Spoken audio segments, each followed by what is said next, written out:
தற்போது கிடைத்திருக்கும் அண்மை செய்தி. அவனியாபுரம் ஜல்லிக்கட்டில் பங்கேற்க வந்த காளையின் உரிமையாளரை அவரது காளையே தாக்கியதில் படுகாயமடைந்து அவர் தற்போது சிகிச்சை பெற்று வருகிறார். காளையின் உரிமையாளர் அவனியாபுரம் ஜல்லிக்கட்டில் பங்கேற்க வந்த காளையின் உரிமையாளரை அவரது காளையே தாக்கியதில் படுகாயமடைந்திருக்கிறார். அவர் தற்போது அவசர சிகிச்சையில் சிகிச்சை பெற்று வருகிறார். அவனியாபுரம் ஜல்லிக்கட்டு போட்டியில் பங்கேற்க வந்த காளையானது காளையின் உரிமையாளரையே தாக்கியிருக்கிறது. இதில் காயமடைந்த காளையின் உரிமையாளர் சிகிச்சை பெற்று வருகிறார்.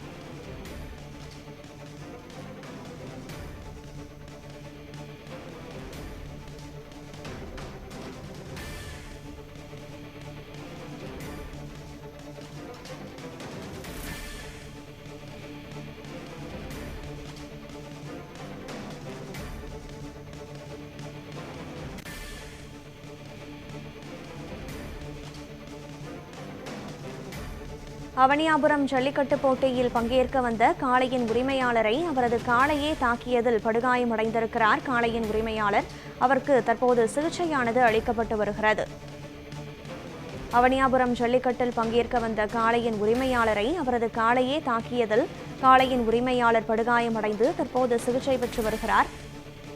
இன்னும் சில மணி துளிகளில் இன்றைய அவனியாபுரம் ஜல்லிக்கட்டு போட்டி தொடங்கவிருக்கும் சூழலில் போட்டியில் பங்கேற்க வந்த காளையின் உரிமையாளரை அவரது காளையே தாக்கியதில் படுகாயமடைந்த காளையின் உரிமையாளர் சிகிச்சை பெற்று வருகிறார்.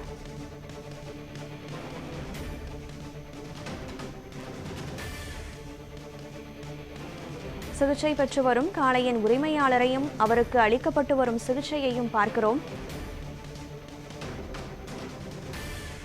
அவனியாபுரம் ஜல்லிக்கட்டு போட்டியில் பங்கேற்க வந்த காளையின் உரிமையாளரை அவரது காளையே தாக்கியதில் படுகாயமடைந்த காளையின் உரிமையாளருக்கு சிகிச்சையானது வழங்கப்பட்டு வருகிறது.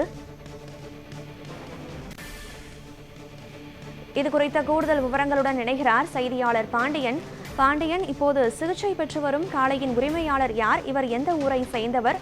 இவருடைய காளையே இவரை தாக்கியதற்கான காரணம் என்ன? இந்த விபத்து எப்படி நேரிட்டது? நிச்சயமாக கனகதாரா, உலக புகழ்பெற்ற அவனியாபுரம் ஜல்லிக்கட்டு போட்டியில் கலந்து கொள்ளும் மாடுபிடி வீரர்களுக்கான இறுதிக்கட்ட பரிசோதனை அவனியாபுரம் மாநகராட்சி நடுநிலைப் பள்ளியில் தொடங்கியுள்ளது. மாடுபிடி வீரர்களுக்கான இறுதிக்கட்ட பரிசோதனை சரியாக காலை 5:20 மணிக்கு வாடிவாசல் அருகே உள்ள மாநகராட்சி பள்ளியில் தொடங்கியது. மாடுபிடி வீரர்களின் உயரம், எடை ஆகிய பரிசோதனை செய்யப்பட்டுள்ளது. இந்த காய்ச்சல் பரிசோதனை, ரத்த அழுத்த சோதனை ஆகியவை நடைபெற்று வருகிறது. இந்த ஜல்லிக்கட்டு போட்டியில் முதலுதவி சிகிச்சை மையத்தில் 15 வடிக்கைகள், 30 மருத்துவர்கள் உட்பட 100 மருத்துவ பணியாளர்கள் பணியமர்த்தம் செய்துள்ளனர். இந்த காயமடைந்தவர்களுக்கு சிகிச்சை அளிக்க அறுவை சிகிச்சை நிபுணர்கள் உட்பட 30 மருத்துவர்கள், செவிலியர்கள், மருத்துவ உதவியாளர் என 70 பேர் உட்பட மொத்தம் 100 பேர் பணியமர்த்தப்பட்டுள்ளனர்.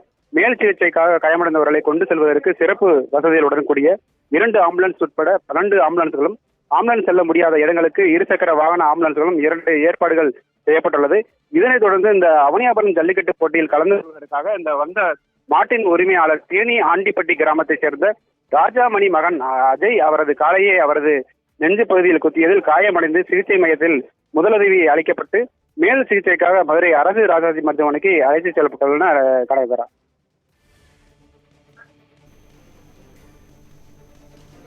பாண்டியன், இங்கு வழங்கப்பட்டு வரக்கூடிய முதலுதவி சிகிச்சை மையங்கள் பற்றிய விவரங்களை பதிவு செய்தீர்கள். இந்த முதலுதவி சிகிச்சை மையங்களில் எத்தகைய மருத்துவ வசதிகளுக்கு வாய்ப்பு இருக்கிறது? இப்போது அடிபட்டவர் மேல் சிகிச்சைக்காக ராஜீவ்காந்தி மருத்துவமனைக்கு தான் அழைத்து செல்லப்பட்டிருக்கிறார். ஆக முதலுதவி சிகிச்சை மையங்களில் எத்தகைய வசதிகள் இருக்கிறது? அதை பற்றிய விவரங்கள் என்ன? கனகதாரா, வசதிகள் என்பது 2 பேருக்கும் காயம் ஏற்பட்டுள்ளது. அந்த 2க்கு மேல் சிகிச்சையில் ராஜாமணி அந்த பகுதியை சேர்ந்த அந்த அஜய் அவரது காளையை நெஞ்சில் குத்தியதில் அதிக காயம் அடைந்ததில் அவர் மட்டுமே தற்போது அரசு ராஜாஜி மருத்துவமனைக்கு ஆம்புலன்ஸ் மூலமாக அழைத்து செல்லப்பட்டுள்ளார். மேலும் சிகிச்சையில் தீவிரமாக பாதுகாப்பு பணியில் ஈடுபட்டு உள்ளனர். விவரங்களை வழங்கியமைக்கு நன்றி பாண்டியன்.